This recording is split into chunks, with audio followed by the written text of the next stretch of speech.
നമസ്കാരം, ഏവർക്കും study Nifty മലയാളത്തിന്റെ ഡെയിലി മാർക്കറ്റ് ന്യൂസിലേക്ക് സ്വാഗതം. ഇന്ന് മെയ് 24 ശനിയാഴ്ചയാണ്. ഇന്നലെ ക്ലോസ് ചെയ്ത ഇന്ത്യൻ മാർക്കറ്റുകളിൽ നിന്ന് ആരംഭിക്കാം. സെൻസെക്സും നിഫ്റ്റിയും ഏകദേശം 1% നേട്ടത്തിലും, നിഫ്റ്റി ബാങ്ക് 0.83% നേട്ടത്തിലും, മിഡ് ക്യാപ്പ് 0.64% നേട്ടത്തിലുമാണ് ഇന്നലെ ക്ലോസ് ചെയ്തിട്ടുള്ളത്. നിഫ്റ്റിയുടെ നേട്ടത്തിന് പിന്നിൽ Reliance industries, HDFC bank, ITC തുടങ്ങിയവയായിരുന്നു. ITC റിസൾട്ടുകൾക്ക് ശേഷം ഏകദേശം 2.5% ഉയർന്നത്. ബ്ലൂംബർഗ് എസ്റ്റിമേറ്റുകളെ ബീറ്റ് ചെയ്യുന്ന പ്രോഫിറ്റും റവന്യൂവും ആയതുകൊണ്ട് തന്നെയാണ് സ്റ്റോക്കിൽ ഇന്നലെ നല്ലൊരു നേട്ടം കണ്ടത്. ഇന്നലെ ഏഷ്യൻ മാർക്കറ്റുകൾ ക്ലോസ് ചെയ്യുന്നത് മിക്സഡ് ആയിട്ടായിരുന്നു. പക്ഷേ അതിനുശേഷം യൂറോപ്യൻ US മാർക്കറ്റുകൾ ഒരു വലിയ ഫോളിലേക്കാണ് പോയത്. വിപണികൾ ഇടിയാനുണ്ടായ കാരണം പ്രസിഡന്റ് ഡൊണാൾഡ് ട്രംപ് യൂറോപ്യൻ ഉൽപ്പന്നങ്ങൾക്ക് 50% തീരുവ ഏർപ്പെടുത്താൻ നിർദ്ദേശിച്ചതിനെ തുടർന്നാണ് വെള്ളിയാഴ്ച US ഓഹരികൾ കുത്തനെ ഇടിഞ്ഞത്.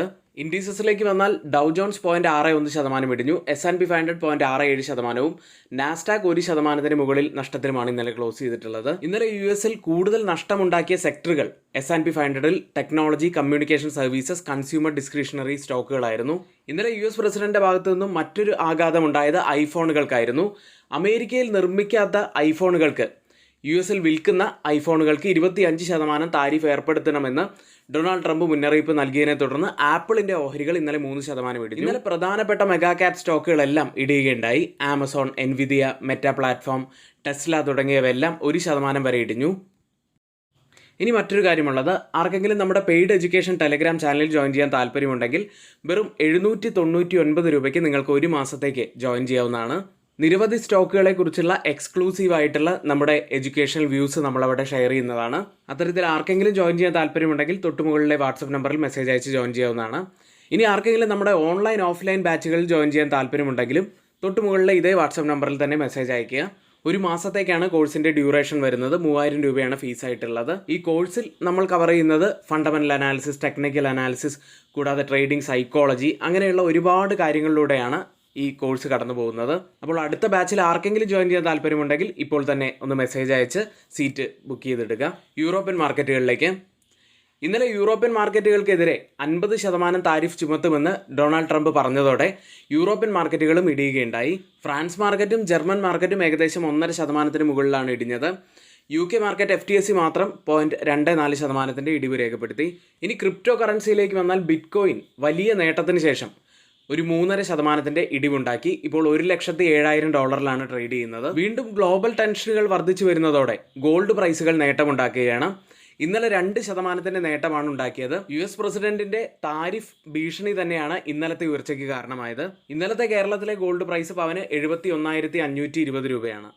ഓയിൽ പ്രൈസുകളിലേക്ക് വെള്ളിയാഴ്ച എണ്ണവില നേരിയ തോതിൽ ഉയർന്നെങ്കിലും ജൂലൈയിൽ ഒപെക് പ്ലസ് വീണ്ടും ഉൽപ്പാദനം വർദ്ധിപ്പിക്കുമെന്ന് വർദ്ധിച്ചു വരുന്ന പ്രതീക്ഷകൾ കാരണം ഈ ആഴ്ച ഓയിൽ പ്രൈസുകൾ നഷ്ടത്തിലാണ് ക്ലോസ് ചെയ്തിട്ടുള്ളത്. ഇന്ന് റിസൾട്ട് വരുന്ന പ്രധാനപ്പെട്ട കമ്പനികൾ NTPC, HBL Engineering, Sharda Motor, Ganesha Ecosphere, Indigo Paints, Salzer Electronics, Creative Castings തുടങ്ങിയവയുടേതാണ്. ഇന്നത്തെ പ്രധാനപ്പെട്ട ഒരു വാർത്തയുള്ളത്, 2025 സാമ്പത്തിക വർഷത്തിൽ RBI 2.69 ലക്ഷം കോടി രൂപ മിച്ചമായി സർക്കാരിന് കൈമാറി. അതായത് സർക്കാരിനുള്ള RBIയുടെ ലാഭവിഹിതമായിട്ടാണ് 2.69 ലക്ഷം കോടി രൂപ ഇപ്പോൾ സർക്കാരിന് RBI കൈമാറിയിരിക്കുന്നത്. പക്ഷേ വിപണി പ്രതീക്ഷിച്ചിരുന്നത് 3 മുതൽ 3.5 ലക്ഷം കോടി രൂപ വരെയുള്ള തുക കൈമാറുമെന്നാണ്. പക്ഷേ ബഡ്ജറ്റ് പ്രതീക്ഷിച്ചതിനേക്കാൾ കൂടുതലുമാണ്. 40,000 മുതൽ 50,000 കോടി രൂപ വരെ കൂടുതലാണിത്. ഇനി കേന്ദ്രത്തിന്റെ നികുതി ഇതര വരുമാനത്തിന്റെ 46.1% ഈ കൈമാറ്റം വരുന്നത്. ഇതുവരെയുള്ളതിൽ വെച്ച് ഏറ്റവും ഉയർന്ന തുകയാണിത്. 2025 സാമ്പത്തിക വർഷത്തിൽ RBI ബാലൻസ് ഷീറ്റ് 6.7% വർദ്ധിച്ച് 75.4 ലക്ഷം കോടി രൂപയായി. മിച്ചത്തിന്റെ ഉറവിടങ്ങൾ നോക്കുകയാണെങ്കിൽ പലിശ വരുമാനവും ഡോളർ വിൽപ്പനയിൽ നിന്നുള്ള നേട്ടങ്ങളും രൂപയെ പിന്തുണയ്ക്കുന്നതിലൂടെ വലിയ മിച്ചമുണ്ടായി. RBI ഗവൺമെന്റിലേക്ക് കൊടുത്ത ഡിവിഡൻഡിന്റെ ഒരു ഏകദേശ രൂപം നോക്കുകയാണെങ്കിൽ ഇത് മാർക്കറ്റ് എക്സ്പെക്റ്റ് ചെയ്തതിലും ബിലോ ആയിട്ടാണ് വന്നിരിക്കുന്നതെങ്കിലും അതുകൊണ്ട് തന്നെ ഒരു സ്ലൈറ്റ്ലി മ്യൂട്ടഡ് അല്ലെങ്കിൽ ഒരു കോഷ്യസ് അപ്രോച്ച് ആയിരിക്കും മാർക്കറ്റ് എടുക്കാൻ സാധ്യതയുള്ളത്. പക്ഷേ മൊത്തത്തിൽ നോക്കുകയാണെങ്കിൽ ഇത് പോസിറ്റീവായിട്ട് തന്നെയാണ് കാണാൻ കഴിയുന്നത്. അടുത്ത് JSW സ്റ്റീലിൻ്റെ റിസൾട്ടിലേക്കാണ്. നെറ്റ് പ്രോഫിറ്റായി രേഖപ്പെടുത്തിയത് 1,501 കോടി രൂപയാണ്. കഴിഞ്ഞ വർഷം ഇതേ കാലയളവിൽ 1,322 കോടി രൂപയായിരുന്നു കമ്പനിയുടെ പ്രോഫിറ്റായിട്ട് പുറത്തു വന്നത്. അതായത് 13.5% വർധനവാണ് ഇയർ ഓൺ ഇയറിൽ കമ്പനി നെറ്റ് പ്രോഫിറ്റിൽ രേഖപ്പെടുത്തിയത്. ടോട്ടൽ റവന്യൂ ഫ്രം ഓപ്പറേഷൻസിൽ 3.1% ഇടിവ് കമ്പനി രേഖപ്പെടുത്തി. 44,819 കോടി രൂപയിലാണ് റവന്യൂ ഉള്ളത്.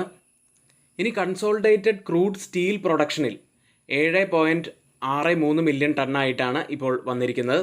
അതായത് ക്വാർട്ടർ ടു ക്വാർട്ടർ ബേസിസിൽ 9% വർധനവും ഇയർ ഓൺ ഇയറിൽ 12% വർധനവുമാണ് രേഖപ്പെടുത്തിയത്. ഇൻസ്റ്റിറ്റ്യൂഷണൽ സെയിൽസ് വോളിയത്തിൽ 11% വർധനവ് ക്വാർട്ടർ ടു ക്വാർട്ടർ ബേസിസിലും 33% വർധനവ് ഇയർ ഓൺ ഇയറിൽ രേഖപ്പെടുത്തി. റീറ്റെയിൽ സെയിൽസിൽ 15% വർധനവും 25% വർധനവ് ഇയർ ഓൺ ഇയറിലും രേഖപ്പെടുത്തി. എന്നിരുന്നാലും നെറ്റ് പ്രോഫിറ്റ് ബ്ലൂംബർഗ് എസ്റ്റിമേറ്റുകളെ മിസ് ചെയ്യുന്നതായിരുന്നു. ഇനി ഗിഫ്റ്റ് നിഫ്റ്റി ഇന്നലെ ക്ലോസ് ചെയ്യുന്നത് 24,841 എന്ന നിലയിൽ 42 പോയിന്റ്സ് ഇടിഞ്ഞാണ്. അതായത് ഇന്നലത്തെ ക്ലോസിംഗ് വെച്ച് നോക്കുകയാണെങ്കിൽ നിഫ്റ്റിയിൽ ഏകദേശം 30 മുതൽ 40 പോയിന്റ്സിൻ്റെയൊക്കെ ഒരു ഗ്യാപ് ഡൗൺ ഓപ്പണിംഗ് ആണ് നമുക്ക് തിങ്കളാഴ്ച കാണാൻ സാധ്യതയുള്ളത്. ഇന്നത്തെ ഏറ്റവും പ്രധാനപ്പെട്ട കുറച്ച് കാര്യങ്ങളാണ് നമ്മളിവിടെ ഷെയർ ചെയ്തിരിക്കുന്നത്. ഈ വാർത്തകളെല്ലാം ഏറ്റവും ഓതറൈസ്ഡ് ആയിട്ടുള്ള സൈറ്റുകളായ Moneycontrol, Mint, Reuters, CNBC, Financial Express തുടങ്ങിയ മാധ്യമങ്ങളിൽ നിന്നാണ് നമ്മൾ എടുത്തിരിക്കുന്നത്.